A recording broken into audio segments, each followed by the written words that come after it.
This channel's content is strictly for educational and informational purpose and does not endorse or promote any form of violence, harm, illegal activities, self-injuries and communal disharmony. ট্যাবে টাকা কি করে অন্য অ্যাকাউন্টে এবং চলে যাচ্ছে, গায়েব হয়ে যাচ্ছে কি করে, এই নিয়ে কি প্রতিবেদন তুলে ধরেছে আমাদের প্রতিনিধি পিয়ালি মিত্র, দেখাবো।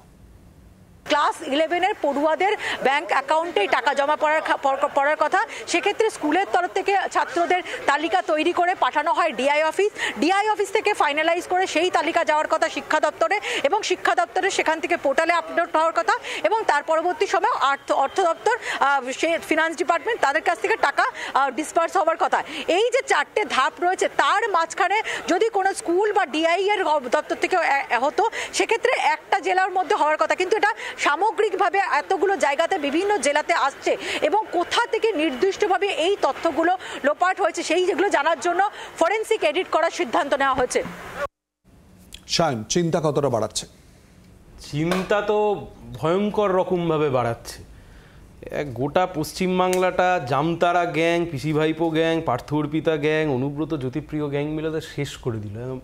এবং মুশকিল হচ্ছে যেটা, মানে এটা সত্যি, এ নিয়ে কোনো দ্বিমত থাকবার জায়গা নয়। আপনিও বলছিলেন একটু আগে যে সত্যিই তো এই টাকাটা তৃণমূল গিয়ে চুরি করেছে বা তৃণমূল সরিয়ে দিয়েছে, এরকম বিষয়টা এখনো অবধি নয়। তাও কেন এরকম দেখতে লাগছে? আসলে এই চুরিটা বা এই দুর্নীতিটা যদি একটা ব্যতিক্রমী বিষয় হতো, যে শেষ 13 বছরে একটা মাত্র চুরি এখানে দেখা গেছে, তাহলে কোথাও গিয়ে মনে হতো যে না, এটা শুধুমাত্র চুরি, এটা অন্য কেউ করেছে, ফলে একটা বিষয় আছে। কিন্তু আপনি যদি দেখেন এই শিক্ষা দপ্তরের দুর্নীতি, এবং সবচাইতে খারাপ লাগার জায়গা বা সবচাইতে আনফর্চুনেট যে জায়গাটা, এই প্রত্যেক কটা দুর্নীতি যারা সবচাইতে ভিকটিম হচ্ছে তারা হচ্ছে ছাত্রছাত্রীরা, তারা সমাজের একটা বড় অংশের মানুষ। স্কুল এডুকেশন এবং সেই কনসার্ন স্কুল, এর মাঝে কে আছে? খুব নির্দিষ্ট প্রশ্ন। স্কুল এডুকেশন এবং স্কুল, এর মাঝে তো কেউ নেই। তাহলে এই গোটা বিষয়টা কে করলো? হঠাৎ করে এখানে আসলো যে এমন একটা সাইবার ক্রাইম করা হচ্ছে, বা এমন একটা সাইবার ক্রাইম হচ্ছে যাকে এখনো অবধি লোকেট করে ওঠা যাচ্ছে না। কি বলছেন আপনারা?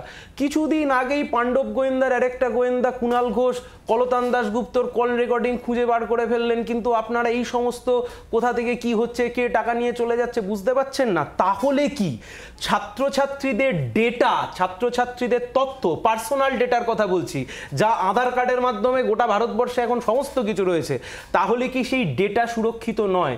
তাহলে কি আমাদের করের টাকা, এখানে বিশ্বজিৎবাবু বলছিলেন যে 5000, সত্যি শতাংশের হিসেবে 5000 ছাত্রছাত্রীটা কম। 5000 ইন্টু 10 যদি করি, 5 কোটি টাকাতে হিসেবটা গিয়ে দাঁড়ায়। 5 কোটি টাকা আমার, আপনার, বিশ্বজিৎদার সবার করের টাকা। এ টাকা কোনো তৃণমূল কংগ্রেসের টাকা নয়, টাকা আমার আপনার করের টাকা। তাহলে প্রশ্ন খুব স্পেসিফিক। দেখুন কে কোন ব্যবস্থা কার বিরুদ্ধে গ্রহণ করছে। এই যে এসআইটি গঠন করা হয়েছে, আপনি বললেন এসআইটি গঠন করা হয়েছে, এটাও যদি খালি চোখে দেখতাম যে ভালো তো, এটা সরকার এসআইটি গঠন করেছে। আপনি এবার চলে যান পিছনের দিকে, সারদার ঘটনার পরে এই রাজ্যের সরকার এসআইটি গঠন করেছিল, পরবর্তীকালে সিবিআই তদন্তে দেখা গেল সেই এসআইটি গঠন করা হয়েছিল সারদার সমস্ত তথ্য প্রমাণ লোপাট করবার জন্য। তাহলে এই সরকারটাকে আমরা কিভাবে বলতে পারি? বা শিক্ষা দপ্তরের ক্ষেত্রে কিন্তু সরকার তো চেষ্টা করবে এবং সিট দিয়ে পুরো বিষয়টা অতি দ্রুত তদন্ত করবে, এটাও তো স্বাভাবিক। এক্স্যাক্টলি, এইখানে একটা পার্থক্য করা যেতে পারে। তৃণমূলের দু ধরনের চোর আছে, এটা হচ্ছে শিক্ষিত চোর, এটা হচ্ছে অশিক্ষিত চোর। শিক্ষিত চোর হচ্ছে এই সমস্ত চোর যারা খুব মাথা টাতা খাটিয়ে এইসব চুরি করছে। অশিক্ষিত চোর হচ্ছে পাতি গরু ব্যবসা করছে। কথা খুব পরিষ্কার, এটা হলো কি করে? এখন ব্যবস্থা গ্রহণ করবেন, দ্যাট ইজ সামথিং ডিফারেন্ট। আমি আবার আপনাকে বলছি, স্কুল এডুকেশন দপ্তর, পর্ষদ অথবা স্কুল এডুকেশন ডিপার্টমেন্ট, মন্ত্রীর দপ্তর, আর একদম কনসার্ন স্কুল, এই দুটোর মাঝখানে কি কেউ আছে? কেউ তো নেই।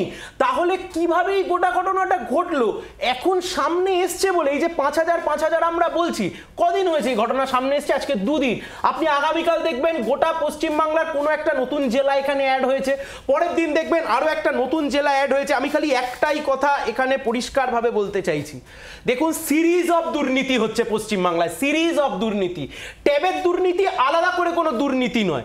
আবাস যোজনা থেকে শুরু করে 100 দিনের কাজের টাকা থেকে শুরু করে একটা সিসিটিভি বসানো, যে সিসিটিভিতে ভবিষ্যৎ দেখা যাবে 2050 সালের, সেই সিসিটিভি আর 3.5 লক্ষ টাকা সিসিটিভি বসাতে নাকি খরচা হয়েছে।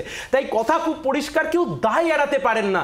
একটা এসআইটি গঠন করে দিয়ে একটা বিশাল বড় কাজ করে ফেললাম, এ হতে পারে না। শিক্ষা দপ্তরটা আজকে দুর্নীতির আঁতুর ঘরে পরিণত হয়েছে, এবং সবচাইতে ওয়ার্স্ট সাফার করছে যারা, তারা ছাত্র ছাত্রছাত্রীরা। এবং মজার বিষয় হচ্ছে, আমি আপনাকে একটাই তথ্য বলে শেষ করছি, এই যে সবাই বলতো না সিপিআইএম এর আমলে সিপিআইএম এর নেতার বাড়িরা কেউ সরকারি স্কুলে পড়তে যেত না, সবাই বেসরকারি স্কুলে পড়তে যেত, বিষয়টা আজকে অন্য হচ্ছে। আপনি আজকে দেখুন এই সমস্ত দুর্নীতি এবং এই সবের জন্য সাধারণ বাড়ির ছেলেমেয়েরা খুব কম টাকা আয় করে, তাদের বাড়ির ছেলে মেয়েদেরকেও দেখবেন তারা আর কেউ সরকারি স্কুলে এখন ছেলে মেয়েকে পড়াতে যাচ্ছে না, সব বেসরকারি স্কুলে লাটে পড়াতে যাচ্ছে। সেটা একটা অন্য প্রসঙ্গ অবশ্যই করে, কিন্তু অভ্র এবং শায়নের কথা এখনো পর্যন্ত তথ্য সামনে না এলো, যদিও শায়ন মেনে নিয়েছে তৃণমূল জড়িত, এরকম কথা কিন্তু শায়ন বা অভ্রের কথায় কেন উঠে আসছে জানি না। অর্থাৎ এই প্রশ্নও কিন্তু থাকছে, শুধুই কি বিরোধিতার জন্য বিরোধিতা। আমরা আসার আগে একটু আগেই শায়ন বলছিল যে কুণাল ঘোষের বক্তব্য, কুণাল ঘোষ কি বলেছেন এই প্রসঙ্গ নিয়ে আজ শোনাবো। কোনোভাবে কোনো কেউ এর মধ্যে থাকেন, কেউ অন্যায় কাজ করে থাকেন বা এই সাইবার ক্রাইমের সঙ্গে কোনোভাবে যুক্ত থাকেন, সেটা নিশ্চিতভাবে পুলিশ সেখানে দেখবে, কারণ তো ছাড় পাওয়ার বিষয় নেই।